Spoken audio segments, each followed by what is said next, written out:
Welcome, ladies and gentlemen, to the Unnamed Horror. I'm Hannu, and that is my co-host Retrokaiser. Yep. And an and an Iakatulu Fatagan from me as well. Yes, this is our Lovecraft podcast, a podcast where I read an H.P. Lovecraft story and Retrokaiser makes funny sound effects. Yeah, you have nothing to add there.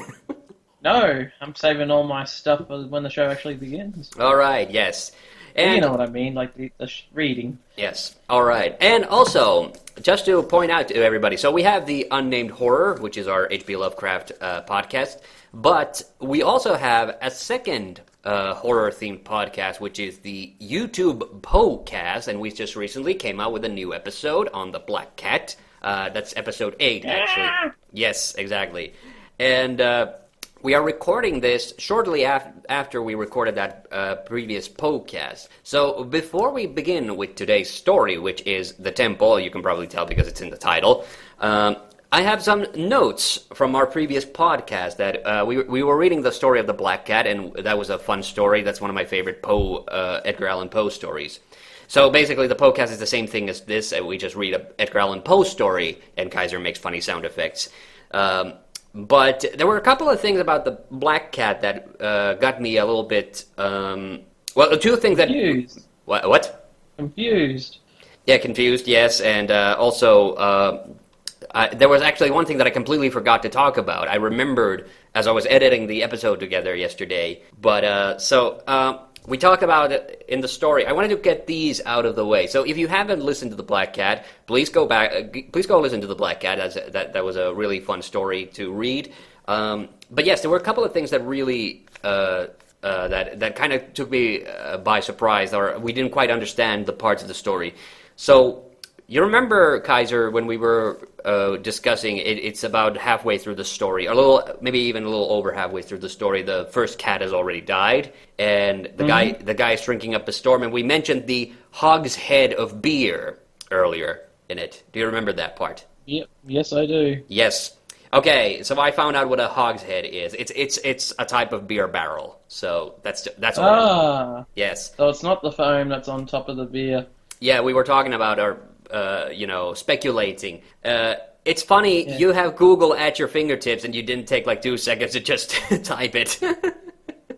But yeah, hogshead. Hey man, what about you too? You've had the exact same options as well. I'm holding a book physically in my hands and reading a story, so... Plus I don't know, you can't see my setup, but when I put my microphone where it is when we record these things, my keyboard is actually kind of hanging off the side of the table as well. So I'm actually really worried about typing stuff because I'm afraid that I'll like make my keyboard fall off. Sorry, Hannu. I'm just picturing you when you read these stories on your computer. I'm just picturing the movie poster to the classic Sylvester Stallone movie Cliffhanger, with like a computer dangling up the side of the cliff. Well, it might as well be. There's like fucking cords running all across my table as well because of all the stuff that I'm using right now. Okay, but yeah, that was the hogshead when we were confused about the hogshead. I was even considering what you were saying, an actual head of a hog. I think you might have said that. I might be misremembering, but I did. Like as in when people hunt for animals and they put like mounts. Wall mounts. Yeah, exactly. All right. And the other one when the guy is this is a spoiler alert if you haven't gone to listen to it, but there was something is getting walled in. Let's put it that way. That's not a big spoiler, but we were. Yes, and we were confused because the guy was using mortar and bricks and hair, and I wasn't sure if that was if it was actually talking about hair. And then I went on Wikipedia and looked up the article on masonry, and yes, in the olden days they used horsehair to make the brickwork last longer. So they would put it in the brickwork. I guess the idea is that when the mortar hardens, if it gets chipped away or something, it gets stuck to the hair, so it doesn't like all just crumble away all of a sudden. So yeah, that's actually something they do. They used to use hair in masonry. I guess they would now use like... Yeah, I guess they would now use like iron bars or something like that. But I guess in the 1800s that wasn't so common yet. Okay. And my last little note here. This is something that was in the text, and I actually wanted to point it out, but we got stuck on some side tangent in the menagerie that was the black cat, probably. But this was towards the end of the story. I think this must be in the part where the cops show up, and. Oh yes, this is the guy. This was in the finale. Yeah, this happened in the finale. When the narrator said to the cops, "By the by," and the way he spells "by the by" was by by, of course, then but then by as in bye as in bye bye. So that also took me by surprise a little bit. But I guess that's how the expression goes originally. How do you say that in internet slang? GG? No, that's good GRG? game. Yeah, BTB would make sense to me, unless that means something else. It probably does. Okay, all right, but Probably. hey, okay, but those were my notes. Those were just my notes from from our YouTube podcast on the Black Cat. Please go check out that episode. It was a lot of fun. Yes, especially like the first 5 minutes of the story. Like we just went it just went off the rails almost immediately. Yeah, exactly. All right, but today's story... It's part of the fun and the craziness of the podcast. Yeah, exactly. All right, but today's story is The Temple by H.P. Lovecraft, and this is actually one of those stories that I actually did read years and years ago. This was probably one of the first H.P. Lovecraft stories I ever read, and the funny thing is I remember not liking this story so much when I read it the first time, but it's one of those stories that has grown on me like a fungus. But it's grown on me over the years when I've been reading it, and this is funny. Well, not funny, but this is kind of weird because this is one of Lovecraft's earlier stories. He wrote this in 1920. And oh yeah, and another thing I wanted to say is that I know I say Ia Cthulhu Fatagan at the start of each of the episodes, but we haven't actually done a story in the Cthulhu cycle yet. No, we have not. Yes, we've done a sort of proto Cthulhu story, which was Dagon, which was our very first unnamed horror. But anyway, let's get on now with the story of the temple, which actually has the unofficial subtitle "Manuscript Found on the Coast of Yucatan." All right, That's nowhere near as exciting as the title "The Temple." I'm sorry. Well, the temple is... Well, now we're getting on a bit of a side tangent here. The temple, in my view, is a pretty plain title. And actually, this is something I don't really particularly like about Lovecraft's stories, is that they all have very, he loves to do the one-word titles. And some of them work. The temple's a pretty good one, but wait a minute. We have, like a bunch of the other ones. He has the Alchemist, the Tomb, Memory, the Street, the Tree. Yes. The Lamp. Yeah, a lot. He has a lot of TheHande. That's actually a good story. We definitely have to do that. The Unnameable, the Festival, and then he has a story called... TheHande. Yeah, if only. Yeah, but then he as well, and then later on. Oh yeah, and he has one story that is just called The Book, which I don't think is about the Necronomicon. He does have there are a few of the Necronomicon stories here, but okay. Let's now finally get on with the story of the temple. On August 20th, 1970, I, Karl Heinrich Graf von Altberg-Ernstein, Lieutenant Commander of the Imperial German Navy and in charge of the submarine U-29, deposit this bottle and record in the Atlantic Ocean at a point to me unknown, but probably about north latitude 20 degrees, west latitude 35 degrees, where my ship lies disabled on the ocean floor. I'm not gonna keep doing that voice. I just wanted to kick it off like that. No, yeah, don't do that voice again, Colonel Clink. Just don't. Yes. I'll maybe bring it back if we have some dialogue later on. But yeah, it's probably gonna happen. It's probably gonna go down like our Murders in the Rue Morgue reading, where I started where I started with the French accent, and then like 3 pages later I had to stop because my throat was hurting so bad. All right. I do so because of my desire to set certain unusual facts before the public, a thing I shall not in all probability survive to accomplish in person, since the circumstances surrounding me are as menacing as they are extraordinary, and involve not only the hopeless crippling of U-29, but the impairment of my iron German will in a manner most disastrous. Yes. On the afternoon of June 18th, as reported by wireless to the U-61, found... Nice. Wait a minute, what, they say wireless, what is that? That either be the telephone or the tapping. Oh, is it the telegram? Telegram, yes, thank you. It? Yeah, that's it. That's a telegram. telegram. Okay. Bound for Kiel, we torpedoed the British freighter Victory, New York. New York to Liverpool in north latitude 45 degrees 16 minutes and west longitude 28 degrees 34 minutes, permitting the crew to leave in boats in order to obtain a good cinema view of the Admiralty for the Admiralty records. Let's all go to the lobby. Let's all go to the lobby and get ourselves some snacks. Oh, cinema. I was wondering, like, where the hell is this lobby at open sea? Oh boy. I guess they meant that they had a camera on board, so that's what they did. Okay.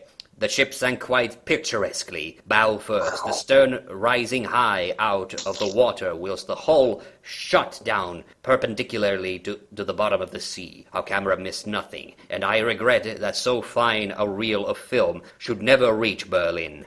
After we sank the lifeboats with our guns and submerged. After that, we sunk the lifeboats with our guns and submerged. You can do that. Thank you. Very good. Some, machine gun sound effects. All right. Except I don't know if they used machine guns in the 20th century, in the 20s yet. When Yeah, they said whatever. shooting, did they mean the gun or did they mean with the camera? With our guns, he said. Okay. All right. When we rose to the surface about sunset, a seaman's body was found on the deck. Yes. Hands gripping the railing in curious fashion. Poor fellow was young, rather dark, and very handsome. Probably an Italian or Greek, and undoubtedly of the Victory's crew. We had evidently sought refuge on the very ship which had been forced to destroy his own. What? He had evidently sought to... sorry, I read that wrong. He had evidently sought refuge on the very ship which had been forced to destroy his own. One more victim of the unjust war of aggression which the English pig dogs are waging upon the fatherland. Our men searched him... Our men searched him for souvenirs and found his coat pocket a very odd bit of ivory... $20. A very odd bit of ivory carved to represent a youth's head. Yeah! A youth's head crowned with laurel. My fellow officer, Lieutenant Clenz, or Clenzy, I'm not entirely sure how to say that. Clenza. Lieutenant Clenza, believed that the... Hello. Hello, I think you mean. Lieutenant Clenza, believed that the thing was of great age and artistic value, so took it from the men for himself. How it had ever come into the possession of a common sailor, neither he nor I could imagine. Was that a Popeye sound? Yeah, that was Popeye. So we're trying to do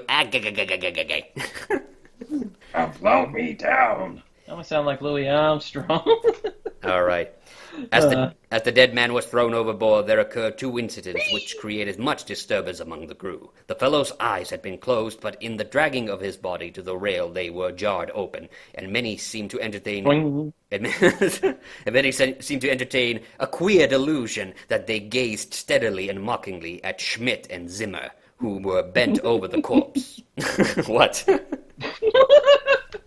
Well, that sentence brings definitely a new meaning to today's age. All right, wait till you hear this one.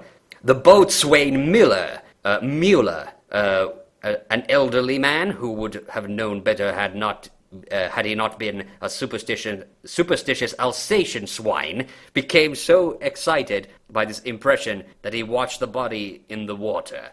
No dog sounds. Yeah. Yes, Alsatian, what a German Shepherd is. Yeah. and swore that after it sank a little, it drew its limbs into a swinging position and sped away to the south under the waves. Cleanser and I did not like these displays of peasant ignorance and severely reprimanded the men, particularly Mueller. I'm having a hard time here because I know the way you're supposed to say that name is Müller in the German because it's the U with the umlaut. So I'm trying to say Mueller to get a little bit of it in, but yeah, it's Mueller, yeah. Mueller, Mueller. Yeah, but Mueller. it's the same way as like I can't say my name properly when I'm speaking English either because if I do, I break away from my English pronunciation, then I get confused. Yes. All right. The next day, a very troublesome situation was created by the indisposition of some of the crew. They were evidently suffering from the nerve. You got ahead of me, but that's actually perfect for this next part. They were evidently suffering from the nervous strain of our long voyage and had bad dreams. Several seemed quite dazed and stupid. On that note, check Retrokaiser stream on twitch.tv/Emerald Rangers. Nah, just kidding. I did that same joke on the podcast as well. That one hit harder this time. Yeah, no, I'm just jerking your chain. Kick me in the groin while I'm down, Hannu. Yeah, or on your shrimp, or the shrimp on your Barbie. Okay. Oh, that explains the burning feeling down there. So. Oh boy, down under. Okay, let's keep going. And after satisfying myself that they were not feigning their weakness, I excused them from their duties. The sea was rather rough. Oh, wait. Yes? I like how we go from the joke from the land down under to, I was satisfying myself. Yes, exactly. The sea was rather rough. Yeah. The sea was rather rough. So we descended... there we go. That's what I was expecting. So we descended a depth where the waves were less troublesome. Here we were comparatively calm, despite a somewhat puzzling southward current, which we could not identify from our oceanographic charts. What? What's that? Is that a current? No, I think it's a raisin, dear. Raisin? Raisin? Okay, the moans of the sick men were decidedly annoying. Perfect, he said annoying as well, so yeah. But since they did not appear to demoralize the rest of the crew, we did not resort to extreme measures. It was our plan to remain... Yes, exactly. It was our plan to remain where we were and intercept the liner Dacia. Mentioned in information from agents in New York. Yes, Dacia and not Dacia, as they used to say on Top Gear. Have you seen that clip? No. There's a compilation on Top Gear where the guy with the long hair, James always goes, "Good news, Dacia, blah blah blah," and then Clarkson goes, "Great. Anyway, I bought a bicycle." That's where that meme comes from. Oh no, bad news. What? Dacia has been delayed. Oh no. Anyway. Yeah, that's where that comes from. Yeah. And the Brits want to say Dacia, but it's Dacia actually, yeah. So, okay. Not sure if there's any relation to this boat, or if this boat actually exists. It might have, yeah. Okay. In the early evening we rose to the surface and found the sea less heavy. The smoke of a battleship was on the northern horizon, but our distance and ability to submerge... What? But our distance and ability to submerge made us safe. What worried us more... Just a random belch. What worried us more was the talk of boatswain Mueller, which grew wilder as night came on. Yeah, he was in a detestable childish state, and babbled of some illusion of dead bodies drifting past the undersea.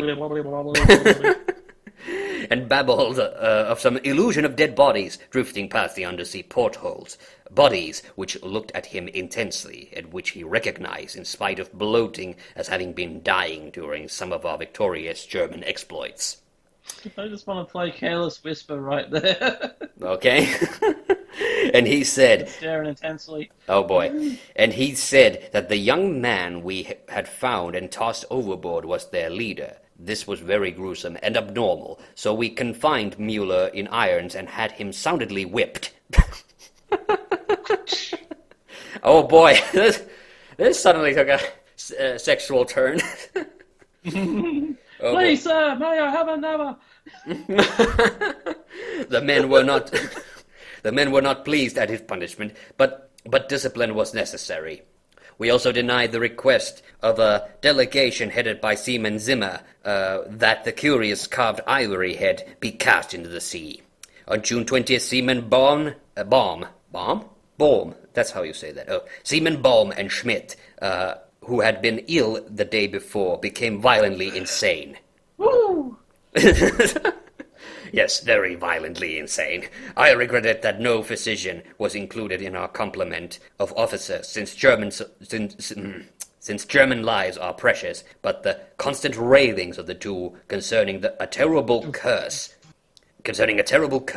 were most subversive of discipline. So drastic steps were taken. Sorry, I read that badly.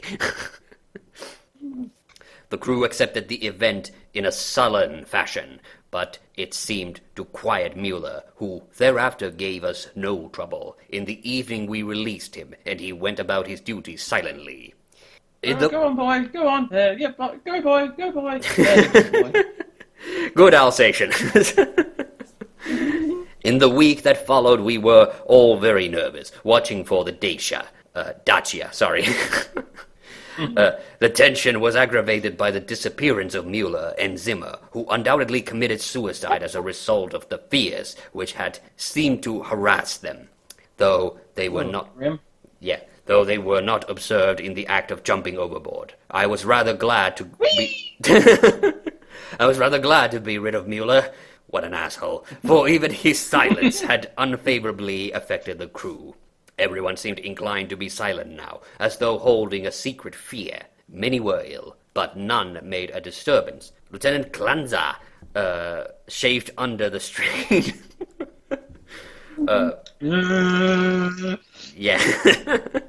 And was annoyed by the merest trifles.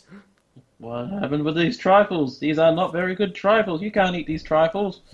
Not truffles, such as the school of dolphins which gathered about the U-29 in increasing numbers, and the growing intensity of that southward current which was not on our chart. It at length became apparent that we had missed the Dacia altogether. Such failures are not uncommon. Yes? I said, Yeah. And we were more pleasant than disappointed, since our return to Wilhelmshaven was now in order. At noon 28th, we turned northeastward, and despite some rather comical entanglements with the unusual masses of dolphins... These dolphins had knives, apparently.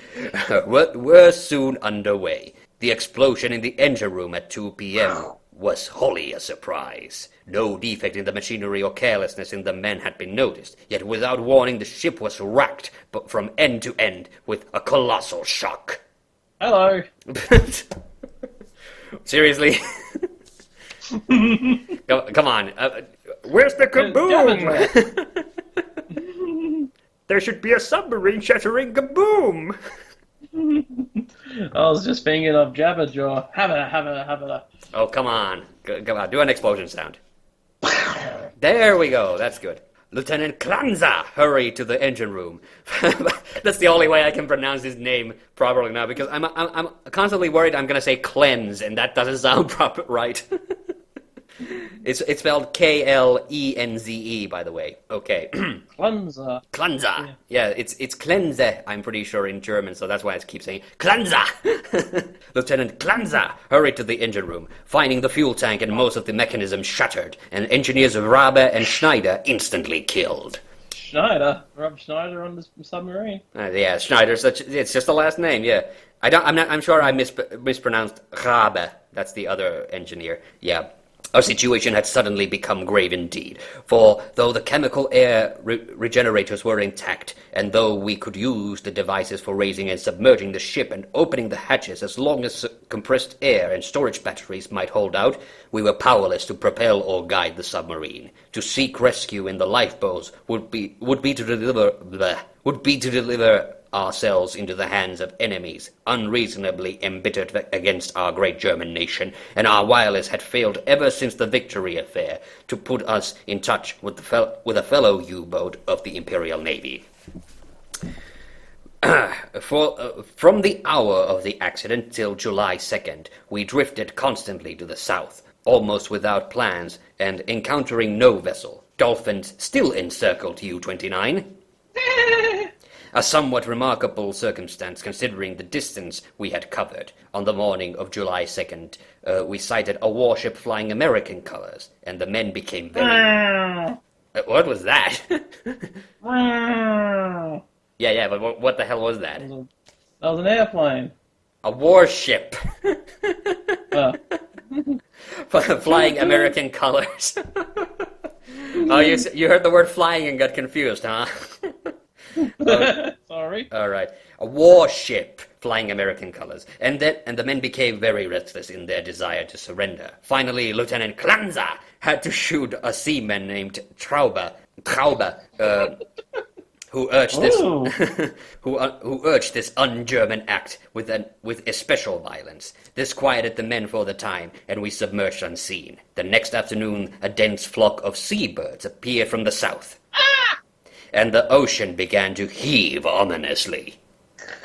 That was not the kind of heave I was expecting. Yeah, I guess I'm glad you didn't go like that, like a dry heave. All right. I was tempted to make breaking sounds like. Okay. Closing our hatches, we awaited developments until we realized that we must either submerge or be swamped in the mounting waves. Our air pressure and electricity were diminishing, and we wished to avoid all unnecessary use of our slender mechanical resources. But in this case, there was no choice. We did not descend far, and when, after several hours, the sea was calmer, we decided to return to the surface. Here, however, a new trouble developed.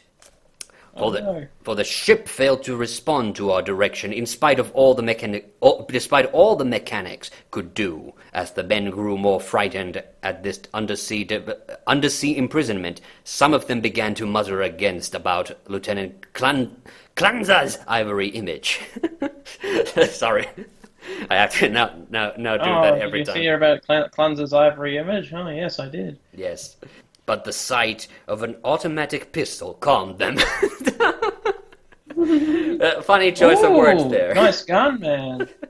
Ooh, nice gun, man. I'm very calm now. Ooh, nice gun. We kept the poor devils as busy as we could, tinkering at the machinery, even when we knew it was useless. What?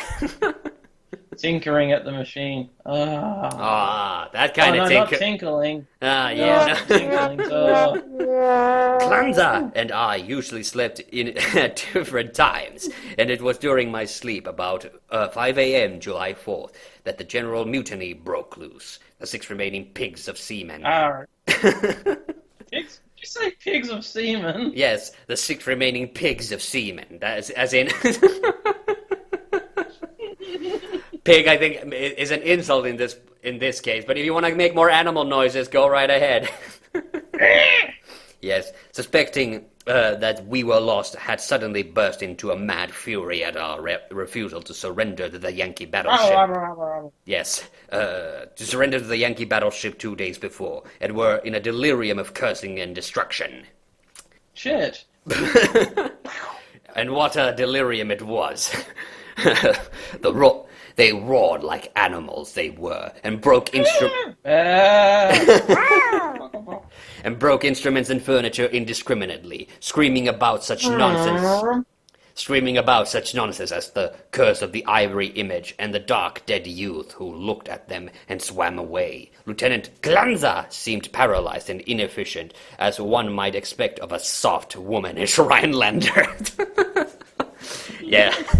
So yeah, in case you were wondering, no, Lovecraft is not painting this narrator in a positive light. Womanish Rhinelander, really? Honest. A what? Sounds like a gym teacher. Oh yeah. I shot all 6 men, for it was necessary, and made sure that none remained alive. Oh, really? Wow, that's a pointless sentence. I'm surprised Lovecraft wrote that even in his early years. Okay. We expelled the bodies through the double hatches and were alone in the U-29. Glanza. Glanza seemed very nervous and drank heavily. It was decided that we remain alive as long as possible, using a large stock of provisions and chemical supply of oxygen, none of which had suffered from the crazy antics of those swinehound seamen. He really loves using that word, swine and pig. Oh boy, I'm seamen too. Yeah, I'm hankering for some bacon now, and I don't even like bacon. Our compasses, depth cages, and other delicate instruments were ruined. Oh no! Oh, My instruments! I was expecting at least a horn sound from that. I did that one last time. Oh boy. So that henceforth our only reckoning would be guesswork, based on our watches, and the calendar, and our apparent rift. Yes, and our apparent drift as judged by any object we might spy through the portholes or from the conning tower. Is that what you call that? Conning tower. Okay. Yeah. The bit of a submarine that goes like up. Yeah. Yep. I lost my place. Sorry. Fortunately, we had storage batteries still capable of long use, both for interior lighting and for the searchlight. We often cast a beam around the ship, but saw only dolphins, swimming parallel to our own drifting course.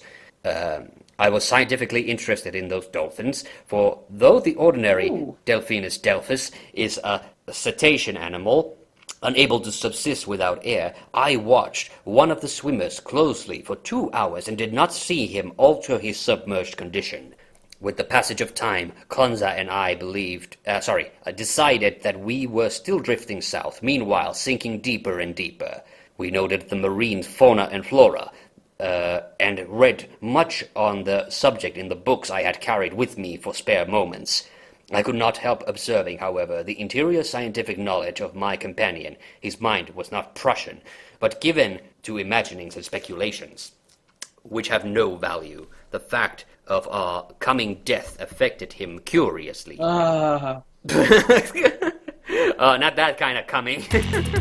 And he would frequently pray in remorse over the men, women, and children we had sent to the bottom, forgetting that all things are noble which serve the German state.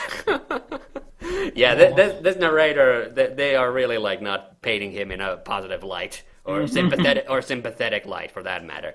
After a time he became noticeably unbalanced, gazing for hours at his ivory image and weaving fanciful stories of the lost and forgotten things under the sea. Sometimes, as a psychological experiment, I would lead him on in these wanderings and listen to his endless poetic quotations and tales of sunken ships. I was very sorry for him, for I disliked to see a German suffer, but he was not a good man to die with. Oh. Ouch, man. Yeah. Klanza, he's like his last surviving crewman, and he's still being an asshole about it. Why didn't I shoot him too? Yeah, exactly. For myself, I was proud, knowing how the fatherland would revere my memory, and how my sons would be taught to be men like me. Wow. Oh. Yeah, this is turning a little bit cartoonish here. I think this is the reason why when I subsequently read this story, I kind of like it, because it goes a bit cartoonish. Yeah. On August 9th, we... Sorry, now I'm cracking up. On August 9th, we espied, I still don't know how to say that word. I think we had the same problem on the first episode of the Unnamed Horror. We espied the ocean floor and sent a powerful beam from the searchlight over it. It was a vast, undulating plain, mostly covered with seaweed and strewn with the shells of small mollusks. Here and there were slimy objects of puzzling contour, draped with weeds and encrusted with barnacles, which Glanza declared must be ancient ships lying in their graves. He was puzzled by one thing, a peak of solid matter protruding above the ocean bed nearly 4 feet at its apex, about 2 feet thick, with flat sides and smooth upper surfaces, which met at a very obtuse angle. I called the peak a bit of outcropping rock, but Clanza thought he saw carvings on it. After a while he began to shudder and turned away from the scene as if frightened, yet could give no explanation save that he was overcome with the vastness, darkness, remoteness, antiquity, and the bucket list of adjectives, and mystery of the oceanic abysses. His mind was tired, and I am always a German, and was quick to notice 2 things. That the U-29 was standing the deep-sea pressure splendidly, and that the peculiar dolphins were still about us, even at a depth where the existence of high organisms is considered impossible by most naturalists. That I had previously overestimated our depth, I was sure, but nonetheless we must still be deep enough to make these phenomena remarkable. Our southward speed, as gauged by the ocean floor, was about as I had estimated from the organisms passed at higher levels. It was at 3:15 p.m., August 2nd, that poor Clanza went wholly mad. He had been in the conning tower. Hallelujah. Sorry, not the conning tower, conning tower. Oh, that's a different kind of tower, Hannu. Yeah, exactly. That's at the bottom of the ship. Watch your step. And I'm pretty sure that's got a shaft and not a ladder. Oh boy. In the conning tower, using the searchlight when I saw him bound into the library compartment where I sat reading, and his faith at once betrayed him. I will repeat here what he said, underlining the words he emphasized. He is calling. He is calling. I hear him. We must go. Okay, that did not come out as dramatic as I expected. I was about to say, what is this, the Swedish ship? I was trying to do a German accent, but he didn't have any sibilant in it. Okay. All right. As he spoke, he took his ivory image from the table, pocketed it, and seized my arm in an effort to drag me up to the companionway to the deck. In a moment I understood that he meant to open the hatch and plunge with me into the water outside, a vagary of suicidal and homicidal mania for which I was scarcely prepared. As I hung back and attempted to soothe him, he grew more violent, saying, "Come now, I do not wait until later. It is better to repent and be forgiven than to defy and be condemned." And now I'm sounding like Dr. Snatch and Script. What? Scratch and sound like sound like a Saturday Night Live character now. We're here to pump you up.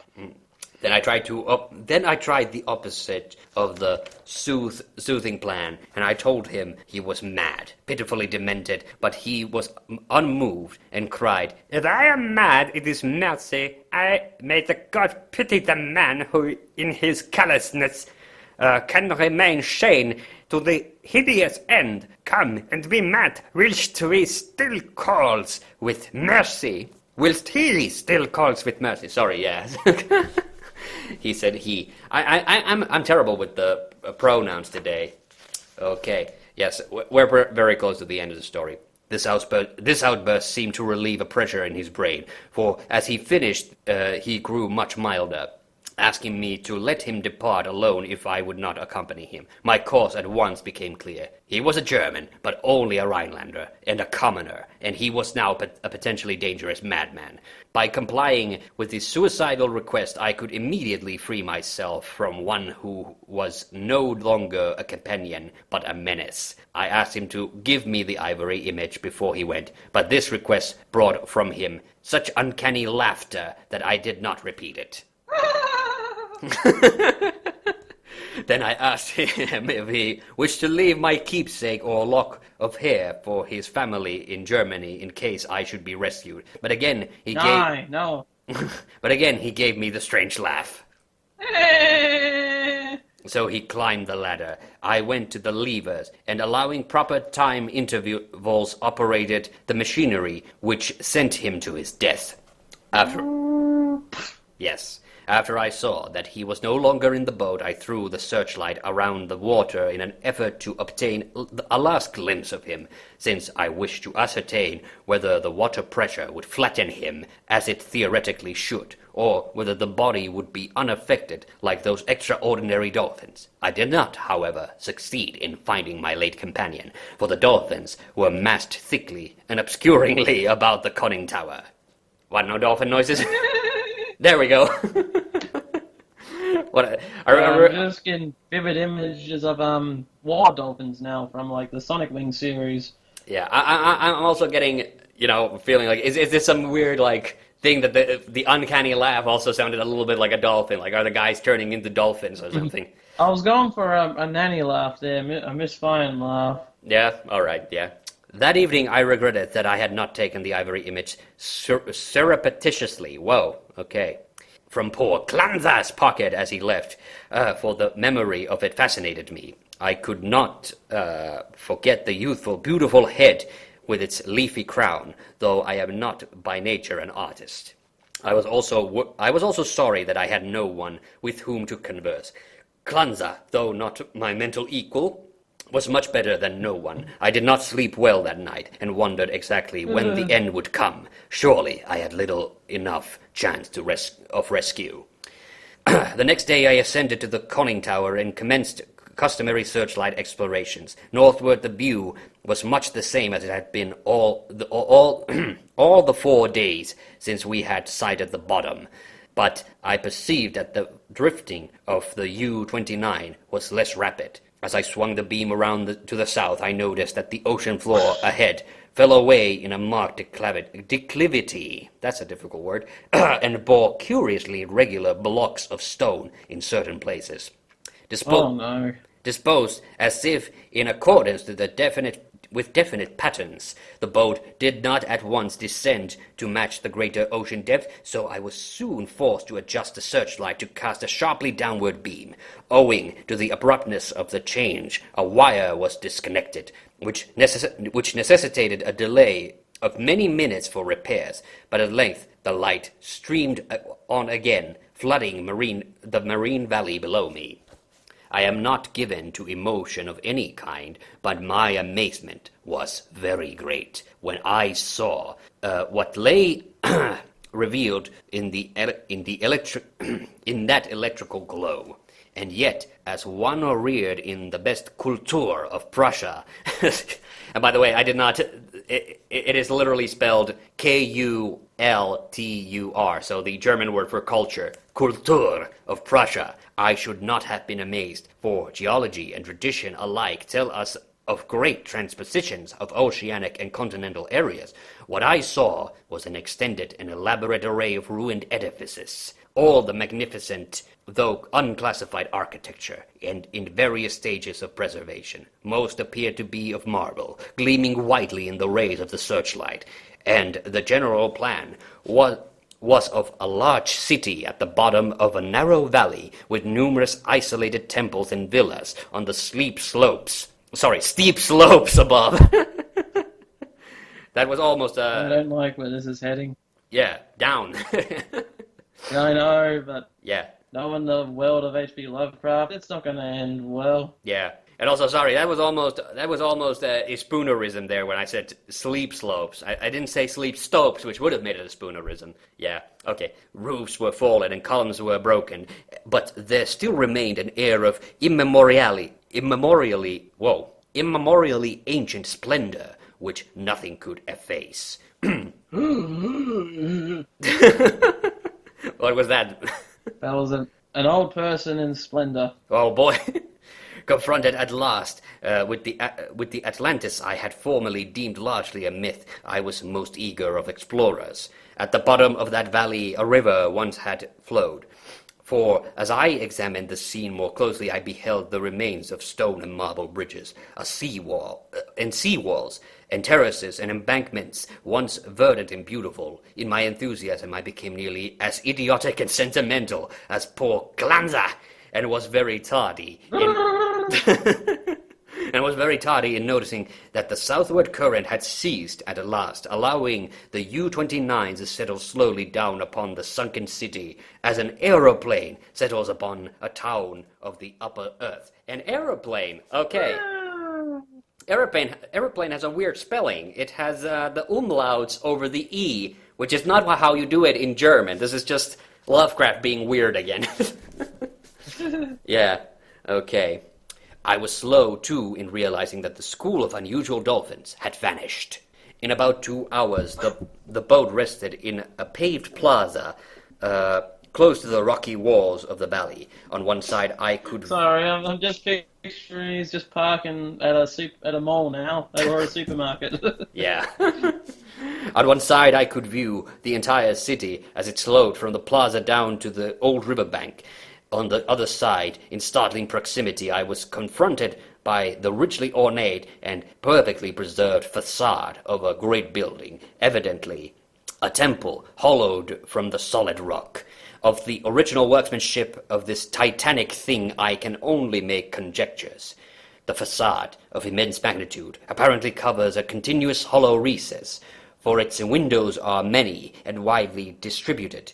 In the center yawns a great open door, reached by an impressive flight of steps, and surrounded by exquisite carvings like the figures of bacchanals in relief. Foremost of all are the great columns and frieze. I'm not sure how to say that. Frieze.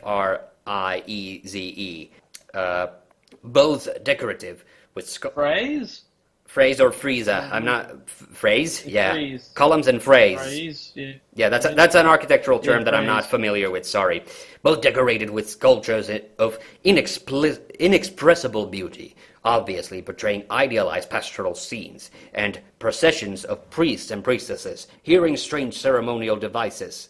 What? Bearing strange ceremonial devices in adoration of a radiant god. The art of the most phenomenal perfection, largely Hellenic in idea, yet strangely individual. It imparts an impression of terrible antiquity, as though it were the remotest rather than the immediate ancestor of Greek art. Nor can I doubt that every detail in this massive product was fashioned from the virgin hillside rock of our planet. It is palpably a part of the valley wall, though how the vast interior was ever excavated I cannot imagine.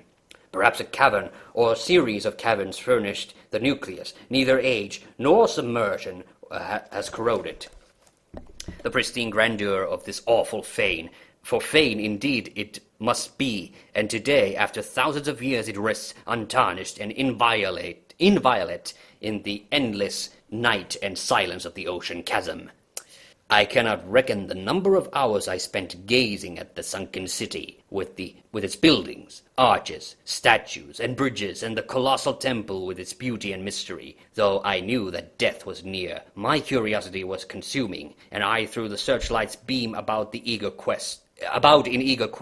The shaft of light permitted me to learn many details, but refused to shew anything within the gaping door of the rock-hewn temple. Again, shew, the old form of show. Again, that's Lovecraft using old language there. And after a time I turned off the current, conscious of the need of conserving power. The rays were now perceptibly dimmer than they had been during the weeks of drifting, and as if sharpened by the coming deprivation of light, my desire to explore the watery secrets grew. I, a German, would be the first to tread those eon-forgotten ways. Yeah. Again, he found his resolve. Okay. Well, were you about to say something? No, I was just about to say, that sounds pretty typical of that character. Still a dick, even under the sea. Yeah. I produced and examined a deep-sea diving suit of joint metal and experimented with the portable light and air regenerator. Though I should have trouble in managing the double hatches alone, I believed I could overcome all obstacles with my scientific skill and actually walk about the dead city in person. On August 16, I effected the exit from the U-29 and laboriously made my way through the ruined and mud-choked streets to the ancient river, I found no skeletons or other human remains, but gleaned a wealth of archaeological lore from the sculptures and coins. Of this I cannot now speak, save to utter my awe at a culture in the full noon of glory, when cave dwellers roamed Europe, and the Nile flowed unwatched to the sea. Others, guided by this manuscript, if it shall ever be found, must unfold the mysteries at which I can only hint. I returned to the boat as my electric batteries grew feeble, resolved to explore the rock temple on the following day. On the 17th, as my impulse to search out the mystery of the temple waxed still more insistent, the great disappointment befell me, for I found that the materials needed to replenish the portable light had perished in the mutiny of those pigs in July. There's the pigs again. Okay. Yeah. My rage... That sounds like a great metal band name, doesn't it? Pigs in July. My rage was unbounded, yet my German sense forbade me to venture unprepared into the utterly black interior, which might prove the lair of some indescribable marine monster, or a labyrinth of passages from whose windings I think the only marine monster in this story is the main character. Oh boy. Yeah, exactly. Or a labyrinth of passages from whose windings I could never extricate myself. All I could do was to turn to the waning searchlight of the U-29 and, with its aid, walk the temple steps and study the exterior carvings. The shaft of light extended the door at an upward angle, and I peered in to see if I could glimpse anything, but all in vain. Not even the roof was visible.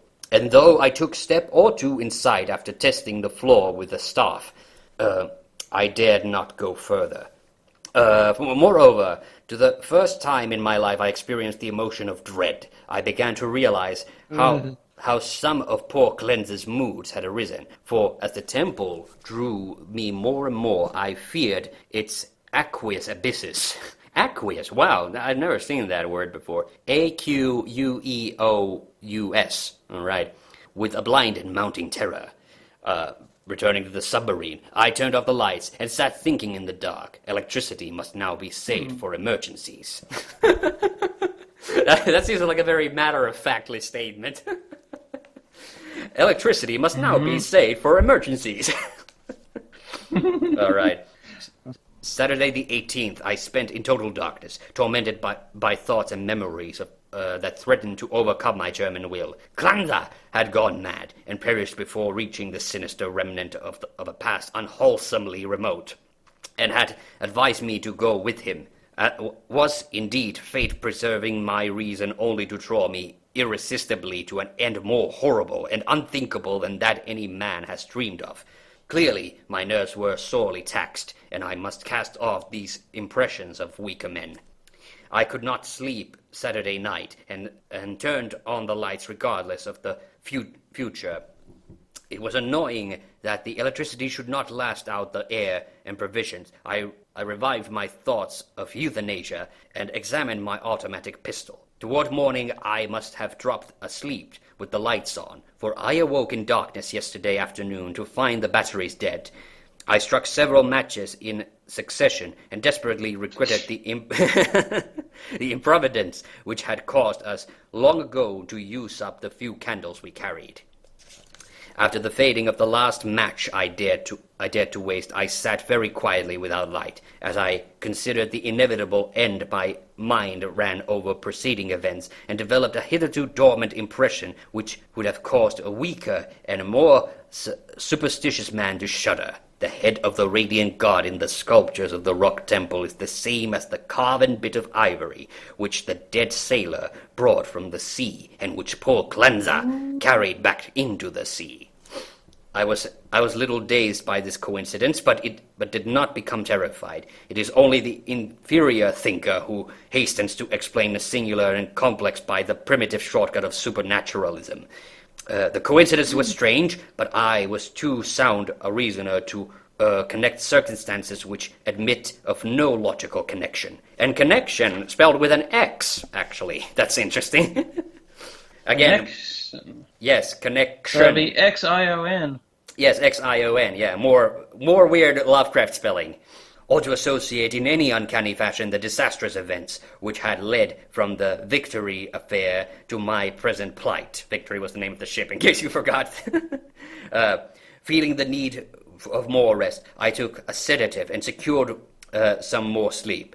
My nervous condition was reflected in my dreams, for I seemed to hear the cries of drowning persons, to see dead faces pressing against the portholes of the boat.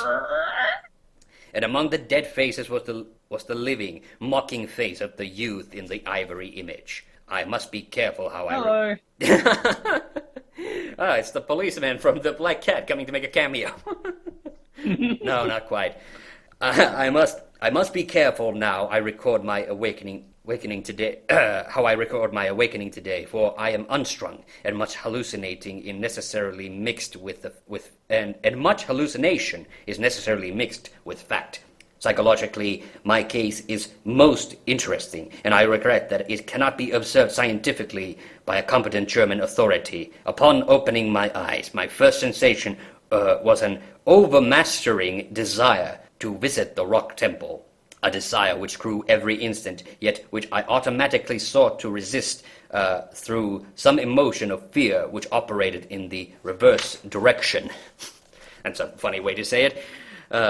Next there came to me an impression of light amidst the darkness of dead batteries, and I seemed to see a sort of phosphorescent glow in the water through the porthole which opened towards the temple. This aroused my curiosity, for I knew no deep-sea organism capable of emitting such luminosity. But before I could investigate, there came a third impression, which, because of its irrationality, caused me to doubt the objectivity of anything my senses might record. It was an oral delusion, a sensation of rhythmic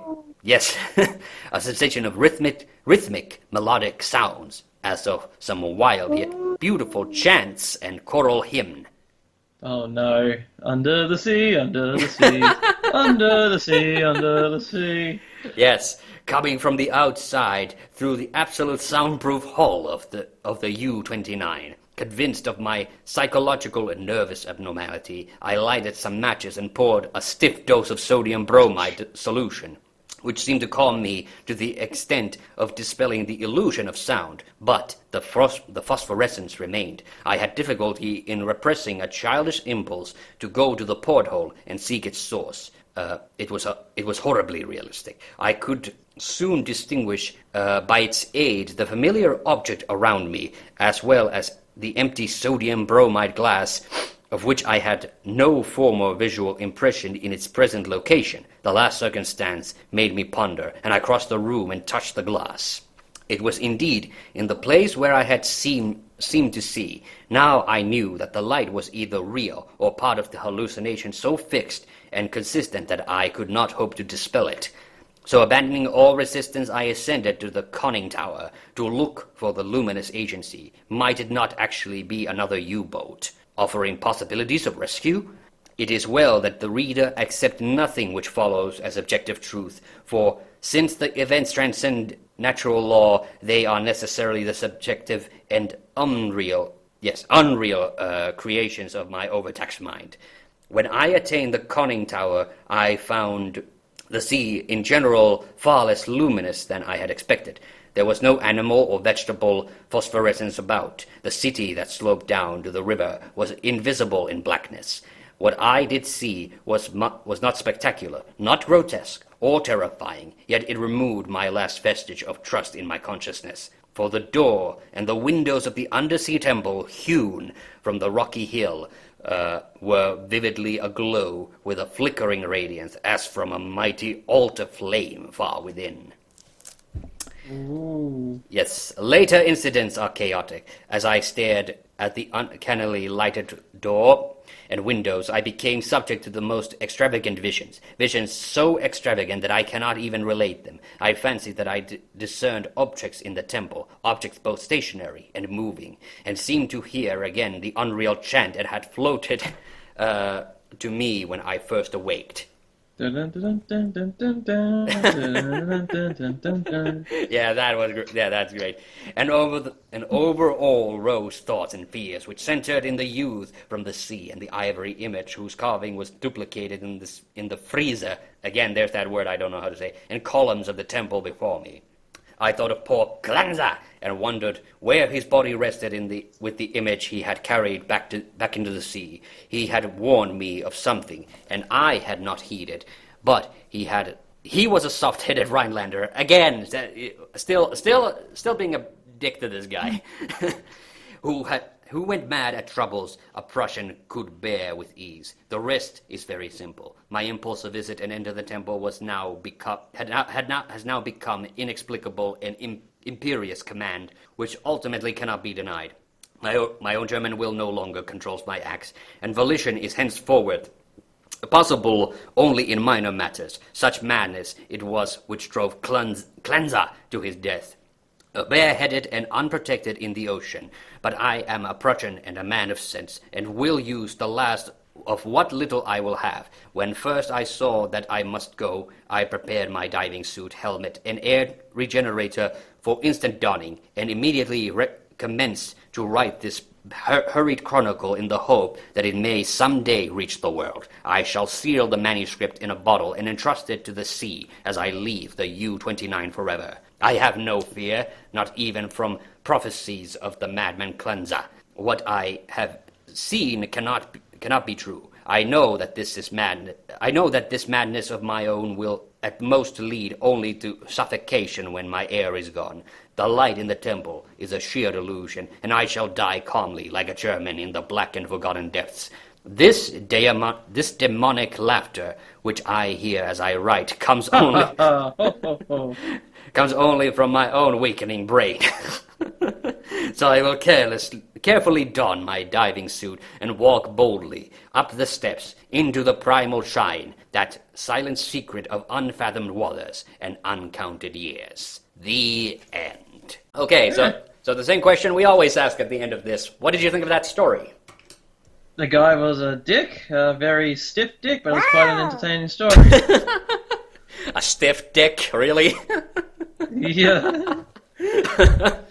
Yeah, that was quite entertaining. I think the first time when I read that, I kind of didn't like it, I guess, because there wasn't a whole lot that happened. I mean, yes, a bunch of guys died, but it's kind of a slow descent, quite literally. It paints a very vivid picture in your imagination, though. I think it's more about the spectacle that you create in your mind with the story. Oh, yeah. Rather than the story itself. Yes, and another interesting thing about this story, of course, is that Lovecraft died before World War II. So this is taking place during World War I. And there were submarines in World War I, but I don't think they were really like, submarine stories were not really a genre, I think, at this point. So this is actually a kind of a prototype, if you will. This does have like shades of Das Boot, of course, which is one of the ultimate submarine movie, basically. So yeah, so that's interesting. But yeah, that character, and that's something that a lot of people criticize this story for, is that Lovecraft was obviously painting the German submarine captain in a very unflattering light, because the U.S. and the Germany were also fighting on opposite sides in the First World War as well. But definitely the fact that he goes a little he really does go off the deep end, and the fact that he still insists that he knows he's going off the deep end, that's the part that doesn't really make a lot of sense to me. But yeah, there are some really great parts there, like the womanly Rhinelander and things like that. So yeah. I like how it makes you question of whatever happening is actually happening or not as well. A little bit, yes. But like I said, we still haven't done like a proper Cthulhu mythos story. But this one does, in a way, just like Dagon, it does kind of hint at the kind of stories that would come later on, because obviously... Oh, yeah. Yeah, the big one that we obviously have to do at some point is Call of Cthulhu, and of course, in the Cthulhu mythos, submerged cities and also fish folk are usually like, That's what I was worried was going to happen in the end. That's what I was worried was killing all the people. Yeah, but the thing is, the madness, that is something that was constant Lovecraft thing that the men start to panic and that's what kind of leads to their death. But yeah, this was a very, very early stories. I'm actually looking at these because once again, the thing that I'm reading this from is the collection H.P. Lovecraft: The Complete Fiction. So this was written after Day Gone and maybe Beyond the Wall of Sleep. I don't remember. No, that's not a Cthulhu story. Yeah. But still, this was still long before I think the Necronomicon had actually existed. So this is still in the proto Cthulhu phase, if you will. So, but yeah, so this kind of does hint at some things that Lovecraft would do in his later stories, absolutely. And yeah, so I do still think it does leave quite a lot to the imagination, which in a way is good. But it's also something that kind of bothers me. Like I do actually kind of like the Lovecraft stories where the horrible things are then described. This is why I like my favorite Cthulhu mythos story is the Dunwich horror. But that's another long one. We're gonna have to probably do that as a problem. We should probably do that maybe even as multiple unnamed horrors because it actually is quite a long. But yeah. But yeah, that is still, like I said, my love for this story has grown over the years, and nowadays I would actually count this as one of my top 10 favorite Lovecraft stories overall. Yeah, and I guess I don't have a lot else to add to that. Do you have anything else to add to that, Kaiser? No, Okay. other than great. I had a point, now I'm starting to lose it. No. Hearing a story, I know it takes place underwater, but I'm like, you could easily make like a sci-fi space version of this story too, easily. But yeah, I suppose you can. You know, we've joked about that, or I've joked about that sometimes. That in the old Star Trek movies, when they have like the battle scenes, they are kind of like submarines in space a little bit, like kind of slow and clunky. And that's the only thing that I'm not sure is scientifically accurate because I don't think submarines, even in the First World War, actually had portholes because structurally the water could leak for all. Well, yeah, it could leak, and especially because, and would most likely would leak because obviously the lower you go in the water, the higher the pressure is. So that's why that's the one thing about the story that smells a little iffy to me. But whatever, Lovecraft wasn't a seaman, if you will. That's the other thing, is like the fact that they just use seamen alter the story is like that always cracks me up a little bit. Yeah. Okay, but yes. Is seaman dog pig? Yeah, exactly. Okay, but yes, that has been another Unnamed Horror. Thank you for listening. I've been Hannu TheHande Mäkinen. Ja Cthulhu Fatang to you, and do you want to say goodbye to the audience, Kaiser? Bye-bye, everybody. Yes. See you on the next one. Bye-bye.